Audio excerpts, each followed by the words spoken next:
بسم الله الرحمن الرحيم. يا رب صل وسلم دائما ابدا على حبيبك خير الخلق كلهم. هو الحبيب الذي ترجى شفاعته لكل حول من الأحوال مقتحمين. حاضرین و ناظرین، آپ نے سنا اور دیکھا ہوگا کہ میں نے آپ کے سامنے وضو کے فرائض اور وضو کی سنتوں کو بیان کر دیا۔ آج کا ہمارا درس وضو کے مستحبات اور مکروہات ہیں۔ چونکہ یہ ہماری بنیادی ضروریات ہیں، بنیادی مسائل ہیں۔ نماز پڑھتے ہیں تو نماز کے لیے جو وضو کا اچھا طریقہ میں نے آپ کو بیان کیا ہے کہ اللہ کے پاک پیغمبر صلی اللہ علیہ وسلم نے فرمایا اس وضو کی فضیلت ہے جو اچھے طریقے سے وضو کرے، سنن اور مستحبات کا خیال کرے اور مکروہات چیزوں سے پرہیز کرے۔ اس وضو سے اللہ پاک آپ کے جسم کے سارے گناہوں کو معاف فرما دیتے ہیں۔ وہ وضو بہترین وضو ہے، افضل وضو ہے، اس وضو کی فضیلت بیان کیجیے۔ تو چونکہ وضو کی سنتیں میں نے آپ کے سامنے رکھ دی، آج کا ہمارا درس وضو کے مستحبات اور مکروہات ہے۔ آپ سنیے، دیکھیے۔ وضو کے مستحبات میں سے پہلا مستحب ادب یہ ہے کہ آپ جب وضو کریں تو کوشش کریں آپ اونچی جگہ بیٹھیں، اونچی جگہ بیٹھ کر آپ وضو کریں۔ اور دوسرا مستحب طریقہ یہ ہے کہ جب آپ وضو کریں تو آپ کا رخ قبلے کی طرف ہو، قبلے کی طرف آپ منہ کر کے وضو کریں۔ اور تیسرا وضو کا مستحب طریقہ یہ ہے کہ آپ جو برتن استعمال کر رہے ہیں وضو کا وہ مٹی کا ہو، یعنی مٹی کا برتن ہو تو یہ بہتر ہے۔ اور چوتھا اس کا ادب یہ ہے، مستحب طریقہ یہ ہے کہ جب آپ وضو کریں کوشش کریں آپ کسی سے مدد نہ لیں، یعنی مستحب ہے آپ وضو خود کریں، کسی سے آپ مدد نہ لیں وضو کرنے میں۔ اور اگر آپ کو کوئی مسئلہ ہے، عذر ہے یا کوئی بیماری ہے تو آپ دوسرے سے وضو کروا سکتے ہیں۔ اگر نہ بھی ہو تو یہ مستحب میں آپ کو بتا رہا ہوں کہ وضو کے مستحبات ہیں، فرض اور واجب نہیں ہیں۔ اگر آپ کسی سے وضو کروا لیں، مثال کے طور پر نلکا وغیرہ ہے، کوئی وضو کروا دیتا ہے تو وہ علیحدہ مسئلہ ہے، وہ اپنا ثواب حاصل کرنا چاہتا ہے، تو بہتر طریقہ یہ ہے کہ آپ کسی سے وضو میں مدد نہ لیں۔ اور اسی طرح وضو کے مستحبات میں سے ایک مستحب یہ ہے کہ اعضائے وضو جو ہیں ان کو آپ اچھے طریقے سے دھوئیں، ان کو اچھے طریقے سے آپ دھوئیں۔ اور اسی طرح آپ وضو کرتے وقت دائنے ہاتھ سے جو ہے آپ کلی کریں۔ وضو کے مستحبات میں یہ ہے کہ آپ الٹے ہاتھ سے ناک کو صاف کریں۔ اور اسی طرح اگر آپ نے کوئی انگوٹھی، کوئی چھلا وغیرہ پہنا ہوا ہے تو اس کو آگے پیچھے کریں تاکہ وضو کا پانی اس کے نیچے بھی جائے۔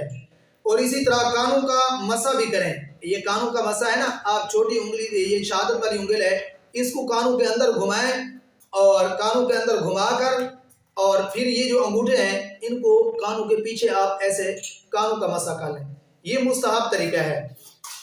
اور اسی طرح پیر دھوتے ہوئے آپ دائنے ہاتھ سے جو ہے پانی ڈالیں اور پھر جو ہے بائیں ہاتھ سے آپ اپنے اس عضو کو ملیں، جو وضو کا عضو ہے اس کو آپ بائیں ہاتھ سے ملیں۔ اور اسی طرح کوشش یہ کریں کہ سردیوں کا جیسے آپ موسم ہے کہ سردیوں کو موسم میں آپ تھوڑا سا ہاتھ کو تر کر کے بائیں ہاتھ کو آپ پہلے جو ہے اس عضو پر تھوڑا سا مار لیں تاکہ وہ جو ہے صحیح طریقے سے جو اعضائے وضو ہے وہ تر ہو جائے۔ پھر جب آپ پانی ڈالیں گے تو پانی اچھے طریقے سے اس پر آئے گا، وگرنہ عام طور ہوتا یوں ہے کہ جو سردیوں میں وضو کرتے ہیں نا تو پاؤں پر یا اس طرح ٹوٹی وغیرہ کھول دیتے ہیں، ملتے نہیں ہیں تو پانی اوپر سے گزر جاتا ہے، صحیح طریقے سے جسم جو ہے وہ دھلا نہیں جاتا۔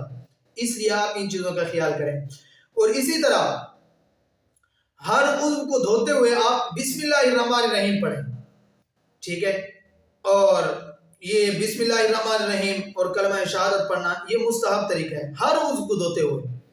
اور اسی طرح حدیث شریف میں آیا ہے کہ جو وضو کی دعائیں ہیں آپ ان کو بھی پڑھیں، جو وضو کی دعائیں ہیں ان کو بھی آپ پڑھیں، یہ وضو کے مستحبات میں سے ہے۔ اور اس کا ایک ادب یہ ہے، مستحب یہ ہے کہ جو وضو کا پانی ہے اگر آپ برتن وغیرہ سے کر رہے ہیں تو اس پانی کو آپ کھڑے ہو کر پی لیں۔ دیکھیے نا، کہتے نہیں ہیں کہ کھڑے ہو کر کون سے پانی پینا مستحب ہے، ایک آب زمزم ہے، اس کا ادب کا تقاضا یہ ہے، احترام کا تقاضا یہ ہے، اس کو بھی کھڑے ہو کر پئیں۔ اور وضو کا جو پانی بچ چکا ہے اس کو بھی آپ کھڑے ہو کر پئیں۔ یہ تو ہے وضو کے مستحبات۔ اسی طرح وضو کے ہیں مکروہات، آپ اس کو بھی سن لیجئے تاکہ یہ آپ کا وضو جو ہے نا، یہ وضو کے متعلق ہمارا درس بھی مکمل ہو جائے گا، آپ بھی ساری باتیں جو ہے اپنے علم میں رکھ لیں گے، انشاءاللہ مکروہات سے بھی آپ پرہیز کریں گے۔ وضو کے مکروہات میں سے سب سے ایک اصولی بات آپ ذہن میں رکھیں، جو وضو آپ کر رہے ہیں یعنی یہ مستحبات ہیں، اس کی خلاف ورزی کرنے والے کو مکروہ کہتے ہیں۔ یعنی جو ان چیزوں کا خیال نہیں کرے گا تو گویا کہ وہ اپنے وضو کے اندر مکروہات کر رہا ہے۔ یعنی پانی زیادہ استعمال کرنا، زیادہ خرچ کرنا، یہ مکروہ ہے۔ اور اسی طرح پانی اس قدر کم کرنا کہ اعضاء وضو بھی صحیح طریقے سے نہ دھلیں، یہ بھی ٹھیک نہیں ہے۔ اور اسی طرح بلا عذر دنیا کی کوئی بات نہ کریں، اگر دنیا کی بات چیت کریں گے تو یہ مستحبات کے خلاف ہے، اس کے اندر اس سے وضو مکروہ ہو جاتا ہے۔ اور اسی طرح وضو کے علاوہ دوسرے اعضاء کو دھونا یہ بھی مکروہ ہے، وضو کرتے وقت دوسرے اعضاء کو دھونا۔ اور اسی طرح وضو کرتے ہوئے منہ کو زور سے دھونا، بعض لوگ ایسے زور سے دھوتے ہیں ساتھ والا اگر وضو کر رہا ہے تو وہ بھی تنگ ہو جاتا ہے، یہ بھی ٹھیک نہیں ہے، یہ بھی مکروہ ہے۔ اسی طرح 3 بار سے زیادہ اعضاء کو دھونا، بعض لوگ گرمی میں نا پھر وضو کرتے ہیں تو 3 بار سے بھی زیادہ اپنے اعضاء کو دھوتے ہیں، یہ بھی ٹھیک نہیں ہے۔ اور اسی طرح نئے پانی سے 3 بار مسح کرنا، ٹھیک ہے، نئے پانی سے جو ہے نا یہ سر کا مسح کرتے ہیں۔ بہتر طریقہ یہ ہے کہ جو وضو کر رہے ہیں ہمارے ہاتھ گیلے ہیں، ہم سر کا مسح کر لیں، لیکن اس کے لیے نئے سرے سے پانی لینا پھر 3 بار مسح کرنا یہ مکروہ ہے۔ اور اسی طرح وضو کے بعد ہاتھوں کا جو پانی ہے بسا اوقات لوگ ایسے چھینٹے مارتے ہیں، یہ ٹھیک نہیں ہے، یہ بھی مکروہ ہے، اس کو بھی فقہاء نے مکروہ لکھا ہے۔ تو ان چیزوں کا آپ خیال کریں انشاءاللہ العزیز۔ جو اچھے طریقے سے وضو کرے گا، کامل طریقے سے، اور اللہ کے پاک پیغمبر صلی اللہ علیہ وسلم نے اس وضو کے بارے میں فرمایا کہ وہ وضو سارے جسم کے اعضاء کے اندر جتنے بھی گناہ ہیں وہ سارے کے سارے گناہوں کو اپنے جسم سے جدا کر دے گا یہ وضو۔